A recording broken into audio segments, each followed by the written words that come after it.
সবাইকে আমার নমস্কার ও ভালোবাসা। আগামী 17 জুলাই 2024 অনুষ্ঠিত হতে যাচ্ছে শয়ন একাদশী ব্রত। এই শয়ন একাদশী ব্রত কিছু মাহাত্ম্য রয়েছে।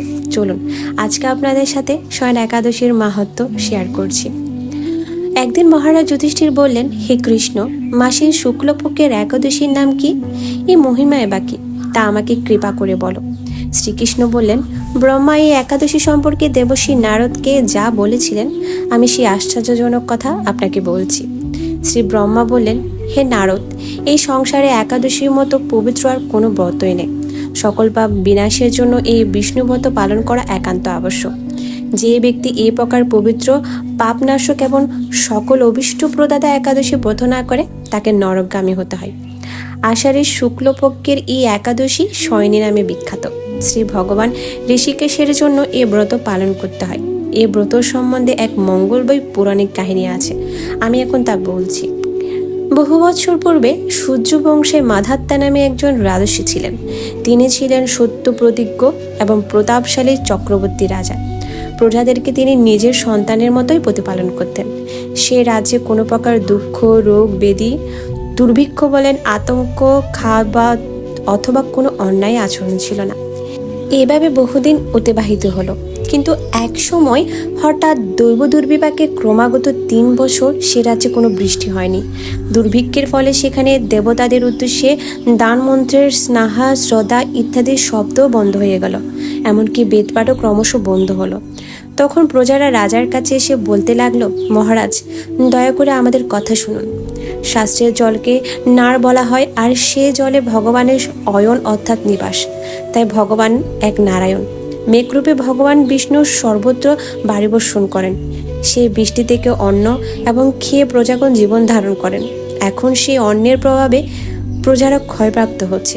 অতএব হে মহারাজ, আপনি এমন কোনো উপায় অবলম্বন করুন যাতে আপনার শান্তি এবং কল্যাণ সাধন হয়। রাজা মাধাত্তা বললেন, তোমরা ঠিকই বলেছ। অন্ন থেকে প্রজার উদ্ভব, অন্ন থেকে প্রজার পালন। তাই অন্নের অভাবে প্রজারা বিনষ্ট হয়। আবার রাজ্যের দোষও রাজ্য নষ্ট হয়। আমি নিজের বুদ্ধিতে আমার নিজের কোনো খুঁজে পাচ্ছি না, তবুও প্রজাদের কল্যাণের জন্য আমি আপ্রাণ চেষ্টা করব। তারপর রাজা ব্রহ্মাকে প্রণাম করে সৈন্যসহ বনে গমন করলেন। সেখানে প্রধান ঋষিদের আশ্রমে ভ্রমণ করলেন। এভাবে একদিন তিনি ব্রহ্মার পুত্র মহাতেজস্বী অঙ্গিরা ঋষির সাক্ষাৎ লাভ করলেন। তাকে আশীর্বাদ এবং কুশল প্রশ্ন জিজ্ঞাসা করলেন। রাজা তখন তার বনে আগমনের কারণ সবিস্তারে ঋষির কাছে জানালেন।